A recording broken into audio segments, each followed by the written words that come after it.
Hello, good evening, everyone. I am Christina Jola, your reporter right now. My part is to report to you the British Isles, the Celtic myth, and within it there are three stories. They are the following, namely the Dagda's Harp, the Ages of the World, and the Legend of King Arthur. So let's start my report. Let me proceed with the first story, which is the Dagda's Harp. But first, what is Celtic myth? Okay, the word Celt is derived from Keltoi, which means the name of the Greeks gave the barbarian tribes along the Danube and Rhone rivers. So the Romans borrowed the Greek name but spelled it Celtic, and the word entered French in the form Celtes, from which English derived Celt. So the Greek word Celtic is a branch of the Indo-European family or languages that includes Gaelic, Welsh, and Breton, and still spoken in parts of Scotland, Ireland, Wales, or Brittany. So it is pronounced as Celtic or Celtic. Whether of the two is correct. So, Celtic myth. The mythology of pre-Christian Ireland was preserved in oral tradition. This oral tradition is known as Baiologus. By the way, what is Baiologus? This is the Journal of the Folklore of Ireland Society, and its origin and history. It is an old Irish bilatus from bel, which means mouth, and the word ites, which means pleasure. So Bilogius is an oral tradition and at the same time folklore. So let's continue. With the arrival of Christianity, the first manuscripts were written in Ireland, preserving many of the tales in medieval Irish literature.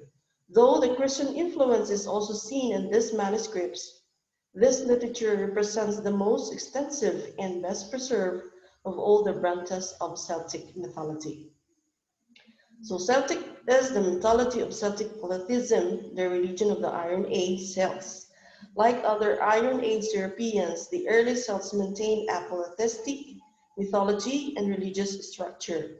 For Celts in close contact with ancient Rome, such as the Gauls and Celtiberians, their mythology did not survive the Roman Empire, their subsequent conversion to Christianity, and the loss of their Celtic languages.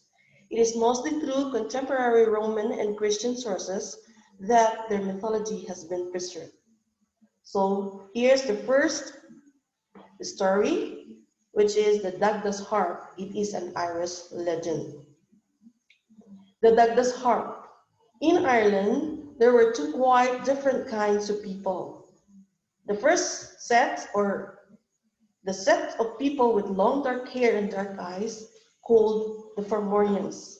These people carried long, slender spears made of golden bronze when they fought.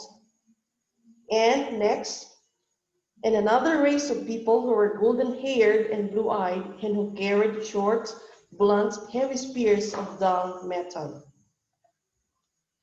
The golden-haired people had a great chieftain who was also kind of high priest who was called the Dagda. And this Dagda has a magic harp.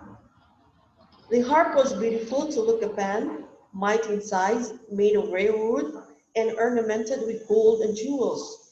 And it had wonderful music in its strings, which only the Dagda could call out. When the men are going out to battle, the Dagda would set up his magic harp and sweep his hand across the strings, and a war song would ring out, which would every warrior buckle on his armor, brace his knees, and shout forth to the battle. Then, when the men came back from the battle, weary and wounded, the Dagda would take his harp and strike a few chords, and as the magic music stole out upon the air, every man forgot his weariness and the smart of his wounds, and thoughts of the honor he had won, and of the comrade who had died beside him, and of the safety of his wife and children. Then the song would swell out louder, and every warrior would remember only the glory he had helped win the king, and each man would rise at the great tables, his cup in his hand, and shout, "Long live the king!" There came a time when the Fomorians, the golden-haired men, were at war, and in the midst of a battle, While the Dagda's hall was not so well guarded as usual, some of the chieftains of the Fomorians stole the great harp from the wall, where it hung and fled away with it. Their wives and children and some few of their soldiers went with them, and they fled fast and far through the night, until they were a long way from the battlefield. Then they thought they were safe, and they turned aside into a vacant castle by the road and sat down to a banquet, hanging the stolen harp on the wall. The Dagda, meanwhile, with 2 or 3 of his warriors, had followed hard on their track, and while they were in the midst of their banqueting, the door was suddenly burst open, and the Dagda stood there with his men. Some of the Fomorians sprang to their feet, but before any of them could grasp a weapon, the Dagda called out to his harp on the wall, "Come to me, O my harp!" He commanded the harp. The great harp recognized its master's voice and leaped from the wall, whirling through the hall, sweeping aside and killing the man who in its way it sprung to its master's hand. And the Dagda took his harp and swept his hand across the strings in 3 great solemn chords. The harp answered with the magic music of tears. As the wailing harmony smote upon the air, the women of the Fomorians bowed their heads and wept bitterly. The strong men turned their faces aside, and the little children sobbed. Again, the Dagda touched the strings, and this time the magic music of mirth leaped from the harp. And when they heard the music of mirth, the young warriors of the Fomorians began to laugh. They laughed till the cups fell from their grasp, and the spears dropped from their hands, while the wine flowed from their broken bowls. They laughed until their limbs were helpless with excess of glee. One more the Dagda touched his harp, but very, very softly, and now a music stole forth as soft as dreams and as sweet as joy. It was the magic music of sleep.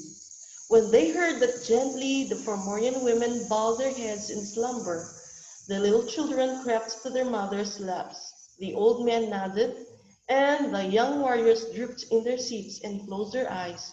One after another, all the Fomorians sank into sleep. The end. Thanks for watching.